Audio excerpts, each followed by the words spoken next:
I always thought my movie would be a comedy, not quite the tragedy that it's become.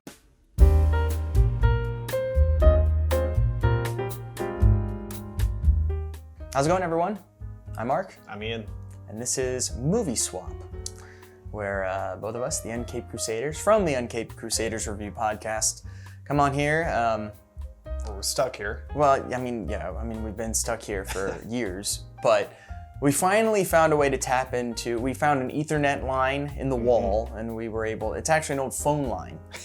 We were able to convert and access the internet. Yes, phones used to be connected. We have not asked for help yet. We just use it for posting these videos on YouTube. Keeping our sanity. Exactly. Yeah. So today, 2 new movies for Movie Swap. Yeah. I watched The Assassination of Jesse James by the coward Robert Ford. Inhale, yeah. And then Ian. I watched Big Trouble in Little China. 2 very similar movies. Oh yeah. Very similar tones, plot points, directing, effects. Yeah, acting. Almost, they could be twins. Identical, yeah. They could be. So that's what we're gonna talk about today. I think we should start things off a little bit more exciting and talk about John Carpenter's Big Trouble in Little China as the official title of the movie. Or one of the titles of the movie. No, it's called Big Trouble in Little China, but another title is John Carpenter's Big Trouble in Little China, as with all of his movies. That's true. So, Ian, without further ado, let's talk about the super serious Big Trouble in Little China. Ready? Follow the leader. 1, 2, 3. We may be trapped.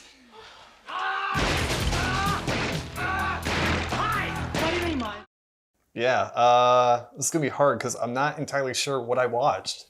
Okay. Yes, that's good. You watched the right movie. Yeah, definitely. If you come out going, "Oh, I perfectly understood everything," that's how you know someone's full of shit. Yeah. Like I don't think you watched it. No. Because when you watch it, you kind of are left with a. You're happy. You're a little in a daze. Yeah, but in a good way. Yeah, no, it in a good is. way. It's almost like a little buzz. Like you're kind of a little confused and just a little out of it. Yeah, because I enjoyed it. I definitely did.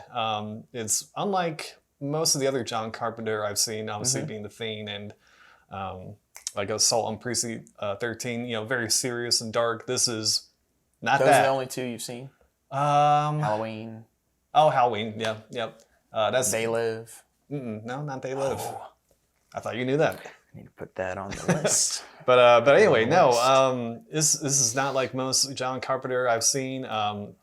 People always rave about it because it's a cult classic, I guess. It is. This is like, if there was a definition of cult classic, it is Big Trouble in Little China. Yeah, that's very true. And I'm a big Kurt Russell fan, so of course, what could go wrong? And I mean, I don't know if I've ever seen a movie quite like this where a single performance is what holds it all together. Because that's really what it is. I mean, if you took out Kurt Russell, you'd have a weird, I don't even know what you would call it. There's not much there. B-movie, sci-fi kind of adventure. But with him, it becomes like an 80, an action flick and kind of along the other lines of all those from that time period. But well, it's just that glue that because the whole movie is about 6 genres mashed into one and just blended together with no real rhyme or reason for it. You got like 80s, typical 80s movie, like 80s action hero movie. You got a kung fu movie.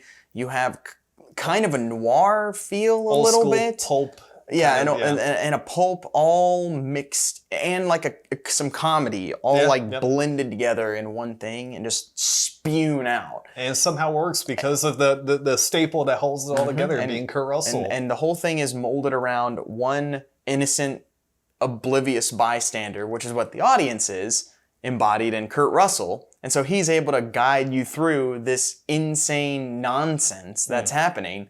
And you're able to, you have something to follow. You have something to hold on to because there's nothing else to hold on to. The 80s really perfected that whole taking the fish out of water, one person. I mean, like Back to the Future, Die Hard is a big one of just wrong place, wrong time, that you're following the main character that you can identify with because they have no idea what's going on either.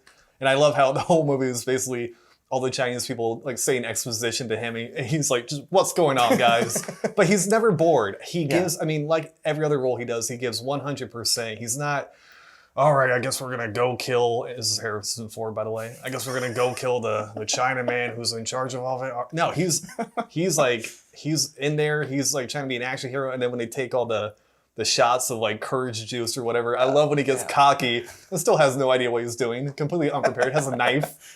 But I love it because he's like ready to kiss Kim Control and ready to fight the main bad guy. It's great. Yeah. But yeah, I mean, he's great. I mean, this is maybe the most fun Kurt Russell movie I've ever seen in terms of like him just having fun. For me, it's this and Sky High. Oh yeah. Sky High. He has a blast in Sky High. You're right. I was thinking of what this reminded me of is Sky High because it's the same energy where he doesn't care how absurd the script is. Nope. He doesn't care Fully embraces everything about it. Because so many actors would be worried about, oh, is this going to hurt my career? And oh, I'm not going to be taken seriously. He doesn't care. It's great.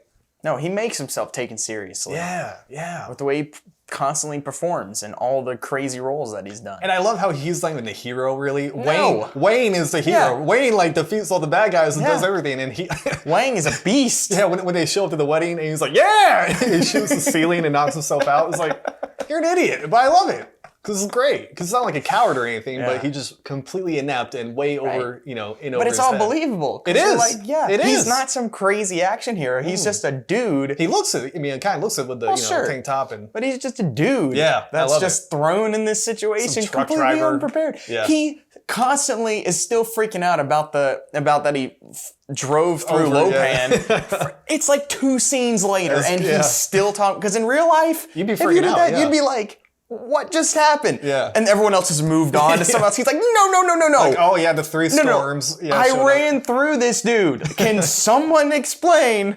Like, so it's a very believable character with the situation that he's in. Everything happens. Obviously, the supernatural craze, but everything with him happens very logically and very. It just fits perfectly with the role of the movie. No, totally. I love how easily defeated the main bad guy is. Just catches a knife and throws it right back. Well, because he turned back into flesh. No, totally. I get it. But like you're expecting, okay, what's the second form gonna be? And it's like, no. Dead.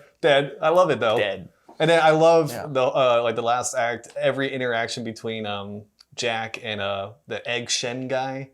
They're back and forth. The older guy who's like the good wizard or whatever. You know what I'm talking about? Oh, shoot. The older Chinese guy who starts the movie. Oh, yeah. Sorry. I just love their back and forth where like Egg Shen's like, we're going to do this. And Kurt Russell's like, okay. It just keeps getting more and more absurd. He's like, what are we going to do? We're going to drink it. Okay. All right, sure. At that point, he's like, I'm just here to save Kim Cattrall.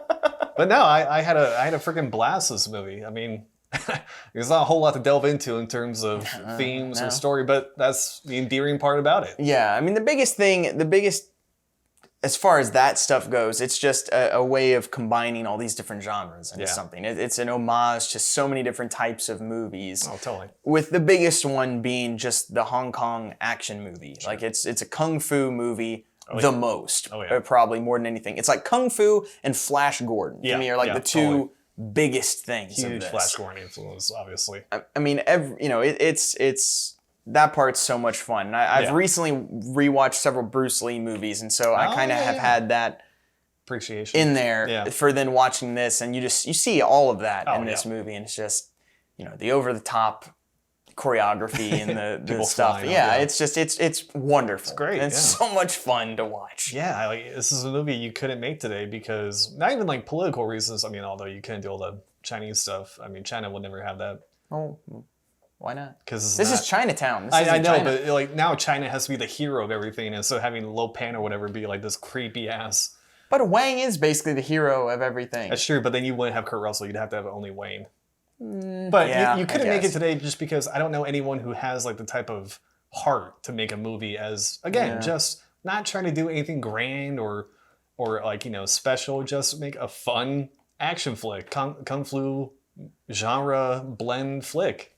I'm trying to think of someone who could play like that Kurt Russell role now. Oh, today? Yeah. I mean, they would get Chris Hemsworth. I feel like they're trying to make him kind of new Kurt Russell in a way, but he doesn't have the presence. No, I like don't him, but think. he's not corrupt. I don't know. I don't know if he has that type of presence. Because they try to do that with like Men in Black and some of these. They've been trying to kind of put him into that role. And Kurt Russell's his own thing, man. Yeah, I don't know. I was thinking more like, I don't know. I feel like if Henry Cavill was smaller, he might be able to pull that off. But I think of like him in Man from U.N.C.L.E. Yeah, but Henry Cavill, I think, is too good looking. Whereas in this, Kurt Russell, he's got the mullet. Dude, it's the 80s. That was good looking. I know. But even then, Kurt Russell's a good looking guy, but he's not. Henry Cavill's like a model. That's true. Kurt Russell perfectly captures that kind of everyday man, like Bruce Willis did in Die Hard. So I don't know who you would get today, but I don't know if you could. That is interesting. If there's anyone who could pull off that type of character, the kind of ultra macho, but also out of his depth. Yeah, like not the. Yeah. It's a tough. That is a tough character. It's a tough role now. They don't do that anymore. Play. They really don't. They really don't. Interesting. Yeah. But yeah. That's pretty much all I got. Yeah, that's a fun movie. Any numbers? Yeah, I got some numbers. So I know this is a cult classic movie, and I guess it tanked when it first came out. No, it tanked. Yeah, I was looking at the numbers here. Okay, so it's a 3.7 on Letterboxd. Pretty high. Yeah. All the reviews I saw were like 4 or 5 stars. Granted, mine would be higher, I think, if I grew up with this. I didn't grow up with a lot of John Carpenter. My dad, whatever reason, was a big fan. But if I had seen this as a kid, I totally would have been on board, I'm sure. But I'm still on board, but even more so. 7.3 on IMDb, 53 on Metacritic, so I don't know what's going on there. Yeah, that is weird. Because then, on Rotten Tomatoes, it has a 77 critic score, 82% audience. Yeah. High ratings. And then a budget $25 million, which seems like a lot back. That seems like it's way too high. Way too high. Yeah, and how did they spend $25 million on this movie? The special effects, I guess. They were pretty good. Think of because they're pretty decent, and they were much more expensive back then. You think about how much money it took them to do that one hand special effect in Back to the Future. Oh my God, yeah, yeah. It might have been that, and then all the giant, fighting and stunt work. But even then, the stuntmen get paid. And all the sets, I guess they had to build. Yeah, there's a lot of sets. That's is true. Actually true. There's massive sets. That's true. Especially that last wedding room. There's some pretty big sets. But unfortunately, it did not pay off because the movie only grossed $11 million. Yeah. So. But it has. I wonder how much money it's made since then, though. I'm sure that must have made a killing in Blockbuster rentals. No doubt. I'm sure we could find if we had the old card somewhere. I bet you it's just full out. Oh, sure. There's stacks of rental cards for that movie. But I'm sure it didn't take long to make back the budget. But yeah, definition of a cult classic movie. Yeah, it's a great movie. I rewatched for the first time in a while back last week, and yeah, I had to rewatch it because I couldn't talk about it because I couldn't. It's one of those movies that's so out there. I was like, I need to watch this again before I can talk about it. But, I get it. Yeah, it's a good movie. Yeah, I'll be rewatching it at some point, I'm sure. Safety! Oh, yeah.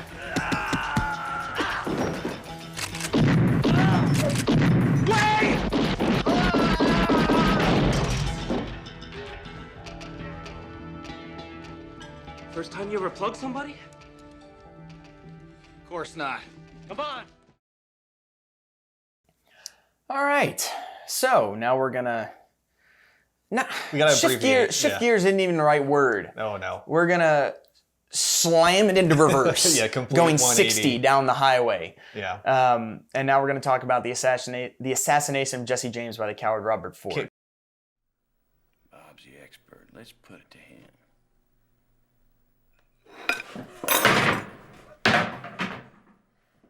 Oh dear, I made him cranky. I'm not cranky. I just been through this before is all. Once people get around and making fun of me, they don't ever let up. Can we abbreviate? What would be a good abbreviation? We gotta know. We're just gonna call it Jesse James. There we go. No, we can't because there's a character Jesse James. So we have I don't care. Whatever. This movie, you know what it is. And so that's what we're gonna talk about now. This is the definition of an artistic film. Oh yeah. For sure. 2007 came out, and Brad Pitt, Casey Affleck, Brad Pitt produced movie. Yep. Andrew Dominic, the director, second-time director. Yeah. Only done one other movie since, I think. Really? Yeah, he did that Killing Them Softly movie, which I hated. Yeah. Everyone didn't like that movie. Hated that movie. But I like this. Yeah, so this is basically the legend of Jesse James story, the end of his life. Based on the book. Right, based on the book of the same title. Name, And it just shows this relationship between these two characters that ends in the one killing the other one. Yep. And I mean, that's the plot of the movie. That's what it is. And it tells you, I mean, you already know what the movie is, what's going to happen by the title of the movie. Yeah. No, there's none at all. But yeah, no, it's an interesting story because it's different. It's very different. And not even just the movie, like the story itself is a very unique premise, and it's told in a very unique way. Yeah. It's real slow, real plotting, but it's the deterioration of massive fandom from Bob Ford towards his hero Jesse James, just turning into resentment, and then almost, I don't even know if hatred's the right word, but just this like turns into this jealous resentment, and you just see it happen the whole time, and you know it's going to happen, so you know to watch for it, and so you just constantly see it the whole way, and it does a great job of showing each step of this process. Oh, totally. And that's one of the most impressive things with this movie is just the way it slowly and methodically just shows you this path and how we got from point A to point B. They tell you point A and they tell you point B, and then they show you how to get there, and they do a great job with this movie, with that story. And that's obviously the main reason for that is just from Brad Pitt and Casey Affleck, who are just outstanding in this movie. I mean, no, they're great. Absolutely phenomenal. Even if you think about it, their casting makes so much sense, where if you're going to cast a larger-than-life character, get a larger-than-life actor. Yep. And then also, if you're going to cast a character who's been living a shadow all of his life, how about the lesser-known brother of a famous actor and director? Yep. So it worked out perfectly. Yeah, no, it's perfect casting. Yeah. And they both play it perfectly. Oh, yeah. I'm not a huge Casey Affleck fan. I'm not either. But he's great in this. So. But he's phenomenal in this I haven't movie. seen Manchester by Sea. I don't have much desire, but this is definitely the best I've ever seen him. Yeah, he's so good in this movie. He embodies this character so well right off the and you totally buy everything this character does. You buy his mental state. You buy all the stuff, the abuse that he takes, and it's like these weird facial tics that he has. His awkwardness is perfect. You know, he's talking to Jesse, and like you could tell he's just trying. He's like that little kid, you know, when you want to be with your bigger brother and trying to hang out with his friends. I mean, neither of us have bigger brothers, but we know what it's like.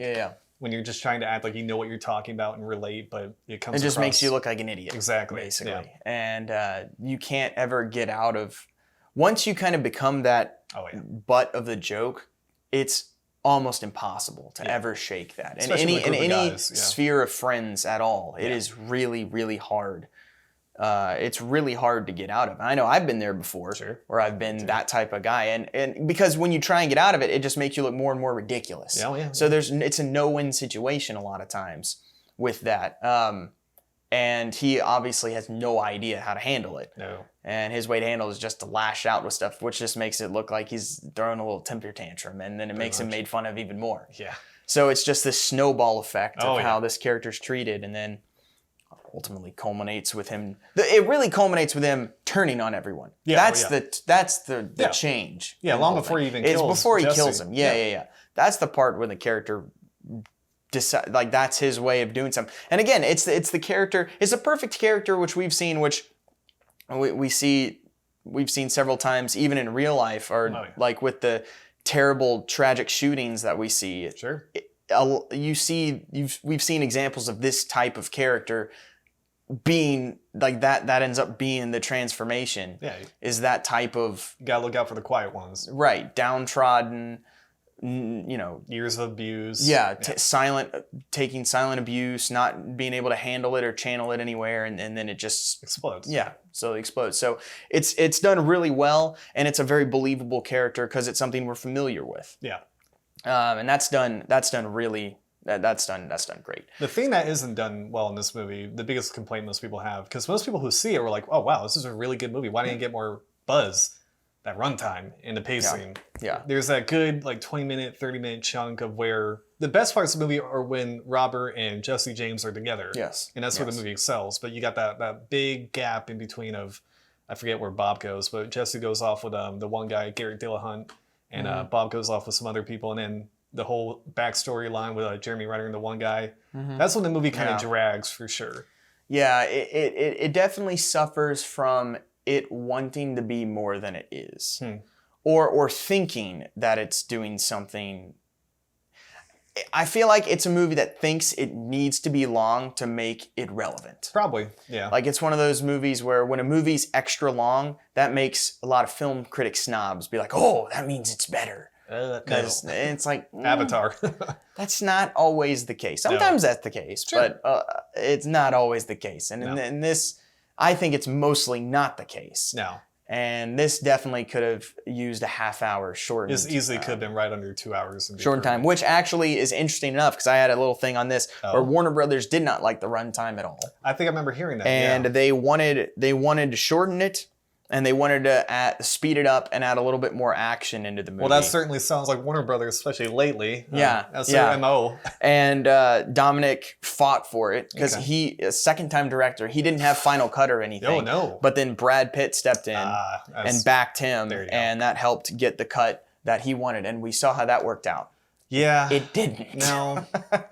It didn't. I was going to say, how the hell does a second-time director supersede Warner Brothers? No, Brad Pitt. That's how. Yeah. Brad Pitt was the mastermind behind this whole movie from start to finish. Another case of where the studio wasn't wrong. I know it's easy to make the studio the bad guys nowadays, but they're not always wrong. And they know what they were doing because they're like, this is already a very kind of niche movie where it's art house, not your typical Western.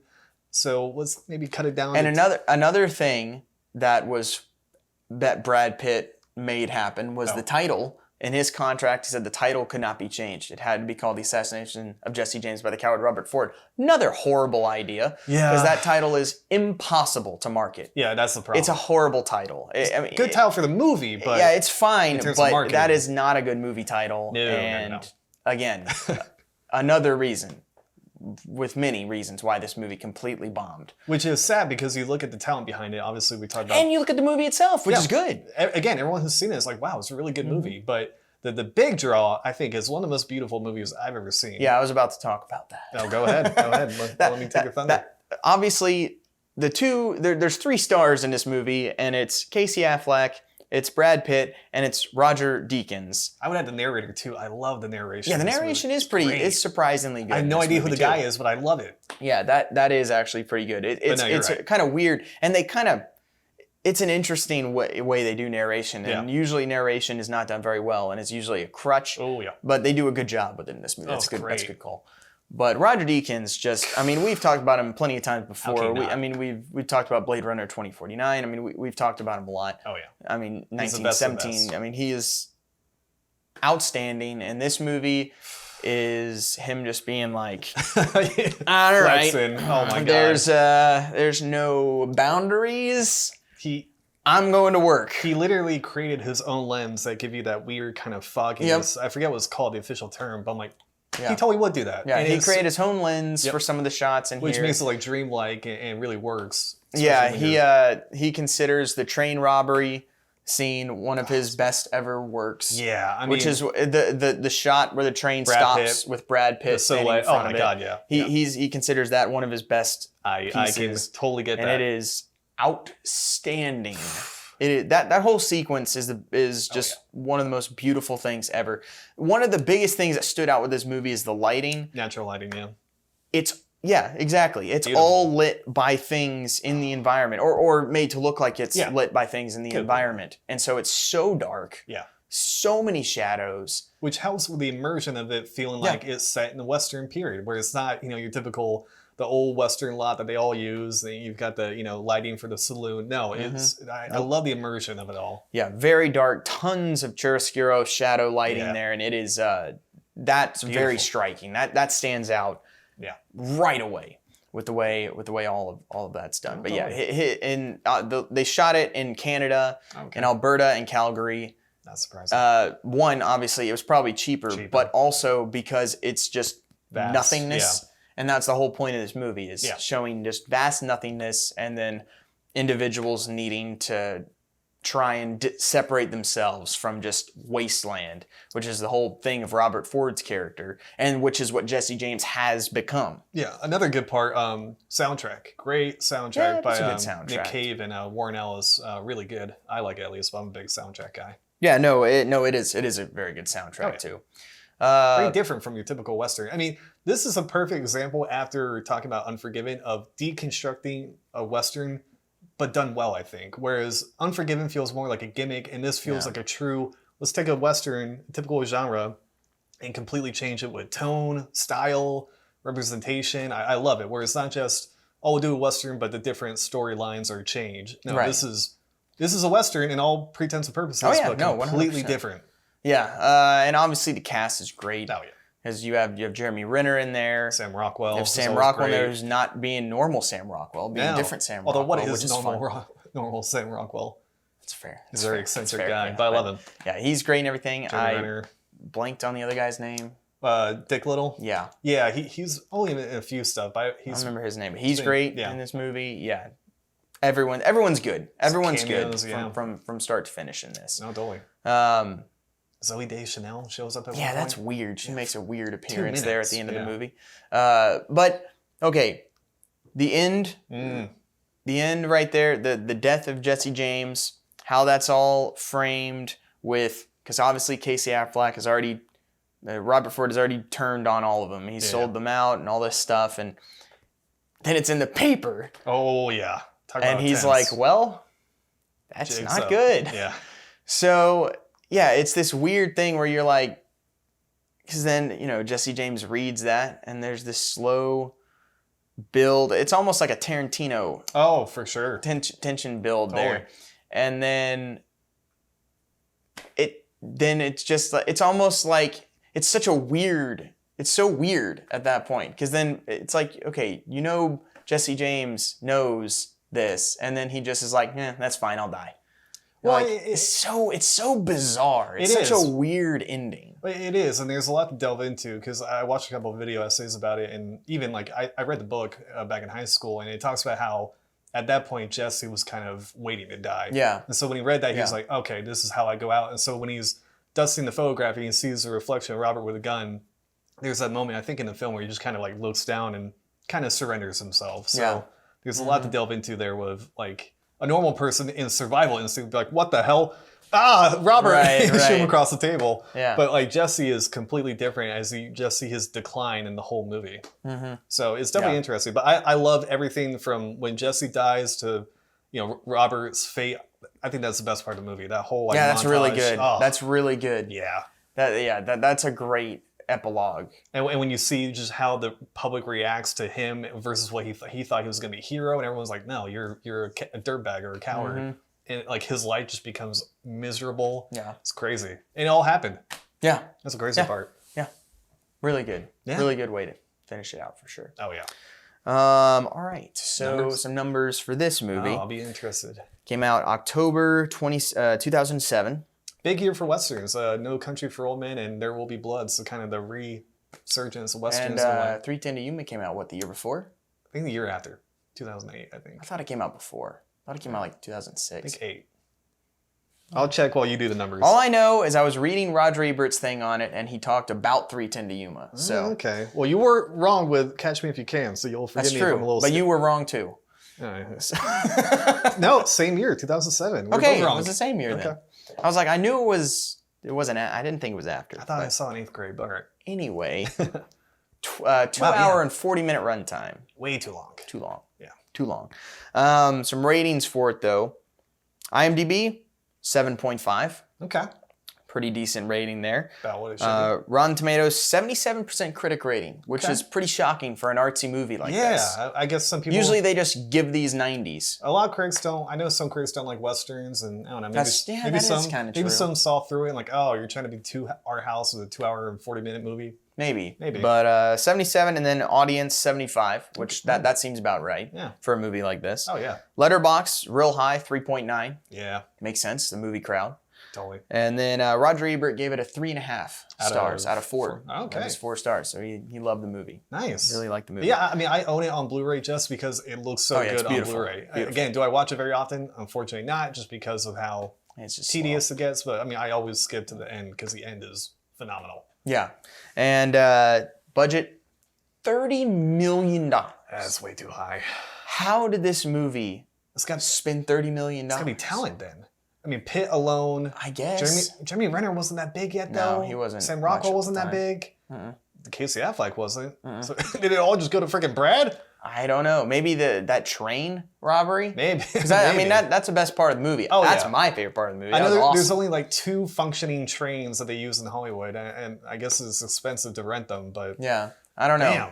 That's a lot of money to And spend on Canada's- a movie with very little sets. filmed in Canada where it's supposed to be cheaper. Now they did. I don't know exactly if it's cheap or not. It but, is, yeah, because they film a shit ton in like Toronto and Vancouver. But I know they fully recreated that Colorado town. oh yeah, They that's had to true. fully rebuild The that. sets are great. So, but there's not a lot of them. No, it's usually that's just a the weird shack. part. Yeah. So God. that is kind of I'd be interesting that they curious spend that to much see money. where the with it. money went. That's a dumb idea. Made $15 million. So yeah, not that great. Now to be fair, it probably didn't lose that much money on the marketing because I don't think there was any. No, there was no. I remember seeing one trailer when it came out. So normally, they double the budget for the marketing. Not I here. highly doubt that happened here. So that probably helped them. Yeah, I mean, if they're paying for ink alone, just the titles. Oh, Yeah, that's gonna cost a lot. All right, some other interesting things. It was nominated for 2 Academy Awards. no. Best cinematography, I would obviously. hope so. Did it win and- though? No, it didn't. No, it 'cause- didn't win no, anything. Deakins did all the other movies. He did No Country for Old Men and There Will Be Blood. So he was against himself. Yeah, and then Casey Affleck was nominated for Best Supporting wow. Actor, and he was also nominated for the Golden Globe for Best Supporting Actor. I mean, well earned. Apparently, this is Brad Pitt's favorite movie he's ever done Really? that he's been in. I never would have guessed. I would. And no nominations for How do him. you think? Why do you think all the movie got made? That's true. It's just Yeah. Brad Pitt getting this movie. You made. know he got like 20 million then. He had to get at least half the budget. It's his own production studio. That's true. So Yeah. I doubt it. But Where the hell did it go? the descendants of Jesse James claim that this is the most accurate film made about the outlaw. Wow. I mean, I would think because all the others are your typical Sure. outlaw Jesse James, like Robin Hood. No. Yeah, apparently the role of Bob Ford came down to Casey Affleck and Shia LaBeouf. Shia LaBeouf would have been interesting. And also apparently they considered Jeremy Renner. I saw something that said that for a they second. all, even Sam Rockwell auditioned. They all auditioned for the same role. But basically. what I saw Shia was that those LaBeouf. are the two, but they thought Shia LaBeouf was too young at the time. So that's why see they that. went with Casey Affleck. But I think Shia LaBeouf would have been great. I think because he he could've plays done that type of character perfectly. I think That's he could've usually done the it. character he plays. Yeah, totally. It's kind of the young, made fun Weirdo, of yeah. kind of guy. He's usually that character. Let's be honest. So I think that could work. I think that would have been interesting. Yeah, I would have liked to see a version with Shia LaBeouf. I think that would be interesting. Might have been a little too distracting. I think it worked with Casey Affleck being Not in less- 2007 though. I mean, he was still. Most people knew him from Even Stevens. That's the thing. That's how I knew him. Yeah, no, that's true. That's Yeah. true. That's fair. But I nowadays, guess. yeah, totally. Looking at what he's But done. watching this, you still think Casey Affleck. Well, you do now, but back in the day, in 2007, he had done like Goodwill Hunting and a few cameos. I Yeah, forget when Gone I guess Baby that's a Gone good came point. out, but I guess that's yeah, that's he a good was, he point. was really not established back then. Yeah, that's true. Yeah. But that would be interesting. Yeah, But yeah, that's pretty much it for the assassination of Jesse James by the coward Robert Ford. okay.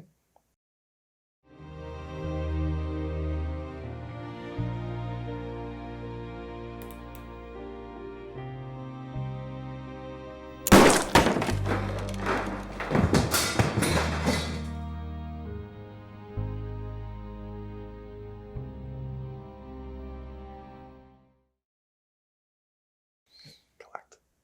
All right, now it's time to pick the movies for next time that we want the other one to watch. So, Ian, Yeah. this is what we're gonna do. Okay. Nothing different. So I'm just gonna go first. Okay. We're gonna not do as light of a movie. Okay. Went lighter for you this week because Fair. I gave you Gone with the Wind a week before. So it's like, all right, I'm gonna go, shorter, I appreciate it. less yeah. than 2 hours, Okay. and a quick, ridiculous romp. Well, it's very quick. This one, shifting, much more serious tone, much more actual film, more of a film than a movie if you want to get Yeah. snobbish about Sure. it. But that's what we're gonna go with. So I'm gonna pull this What you got? from down here, and I'm gonna go with a director who we have not talked about yet, but we will maybe stay in for a little bit. Very polarizing director, not politically or anything, just as far as the movies that he has made. Okay. Started off about as good as any director could have ever done, and pumped out several great movies, and then totally bottomed out, and everyone hated him.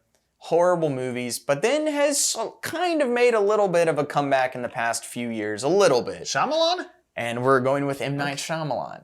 Oh, I think I know what I'm watching. And you were going to watch his superhero movie, Unbreakable. I had a feeling. I'm like, there's only so many movies you could pick from Shyamalan. This is one I'm surprised you haven't seen yet. Yeah, Especially, it seems like a movie that's right up your alley with think. your type, Sure. your type of tone, and it's superhero stuff and all that, supernatural type, grounded. Yeah. So I feel like you'll enjoy this movie. Well, I hope so. It's Bruce Willis. It's great Bruce Willis. true, good old- Which again, it's before he it's gave like up, Harrison Ford. They're both basically the same person. Yeah. When they're there, they're one of the best actors of all time, and when they're not, they're pretty terrible. So As Zach Galifianakis once said to Bruce Willis, he's like, "Did you know actors can turn down roles?" I'll just keep moving. Did you know that some actors turn down roles? It's from Between Two Ferns, but okay, no, because the only movie of Shyamalan I like is Sixth Sense. So I've been meaning to watch this. Wait a minute. Have you not seen Signs? Yeah, I don't like Signs. I like Really? I like Mel Gibson. I like parts of Signs, but as soon as the aliens show up, I'm like, turn it off. Oh, that's a shame. That's my favorite M. Night Shyamalan Really? movie. I love Signs. I love parts of it. I love the love the whole beginning. I love movie. all the mystery, and then once the aliens show up, I'm like, I even like that part too. I like the whole thing. I like the whole thing. wish I did. I love Gibson and Joaquin Phoenix are just amazing. Yeah. And I love that. Anyway, I like Signs. All right. But this is up there with about in my opinion, about 4 good M. Night Shyamalan movies. They're usually all the same, there's a couple iffy ones in there, but yeah. about 4 good ones, and I think this is one of the best ones. Okay. It's this is a movie. It was interesting for me. My dad showed me this movie way early. Like I was probably like 11, wow. 11 or 12, and I did not care because it is It's not slow. It's not a superhero movie for a kid. There's nothing superhero about it for like the first hour and a half. Like it's just it is not a movie for like a kid who needs more stimulation of all than the what this superhero movie movies was. they didn't let you watch, and they showed Right? you. Like, Yeah, what? yeah. But I saw that one and I did not like it Oh, sure. until later. Yeah. When I Appreciate it. grew up a little and then could rewatch it and actually appreciate it for how well of a crafted movie it is. And It's Okay. just a great character piece. And it's a good movie. All right. Well, I've been meaning to watch that. So cool. Well, I'm gonna do something similar. I'm gonna go in an opposite direction. I gave you a heavy movie, 2-hour, 40-minute movie. Like the third one. Yeah. I keep going and trying to find a movie. I'm like, oh, that's a good one. And then like after I give it to you, I look at the runtime. I'm like, oh shit. Sorry, Mark. So I'm gonna go easy on you. I can't talk though. I gave him Gone with the Wind. That's and fine. We will not watch a longer movie than Gone with the Wind. No. So. But no, I'm gonna go with a shorter movie. Same actor, another Brad Pitt movie.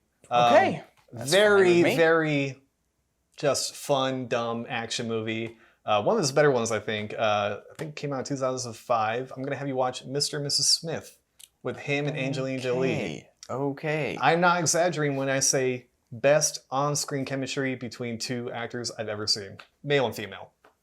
I kid you, because this is right before, I don't know that much about my celebrity gossip, but this is right before I think he left Jennifer Aniston and they hooked up. And you can tell because, oh boy, on screen, are they just eye-effing each other. Interesting. But very fun movie. I have heard very mixed things about this movie. I know many people that really don't like this movie. So this will be interesting. But it's one that I've seen several times and been like, I want to see that. Yeah. But then I hear from many people that don't like the movie. So I then just haven't fully gone and watched it yet. Why do they don't like it? So that'll be interesting. I mean, to me, it's interesting always to give been it a shot. just fun action movie. I mean, it's funny. Brad Pitt is really funny in it.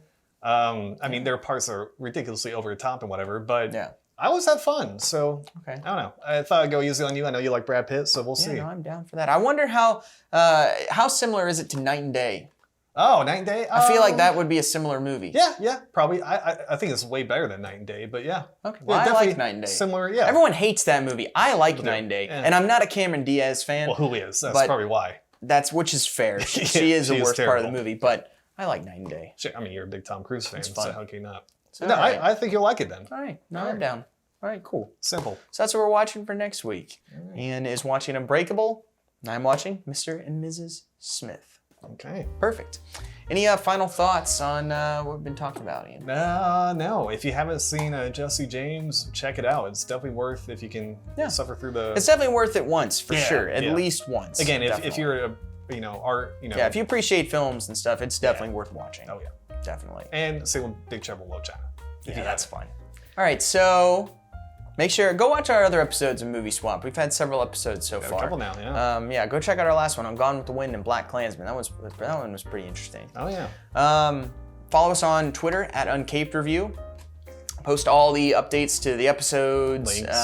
all the links to everything, and all the links to our podcast, which you can check out iTunes, Spotify, anywhere you get your podcast, called the Uncaped Crusaders Review, where we've reviewed every Batman movie ever made. Damn movie. And we are going through both the 66 show and the animated series, alternating each week. So check that out. Best shows.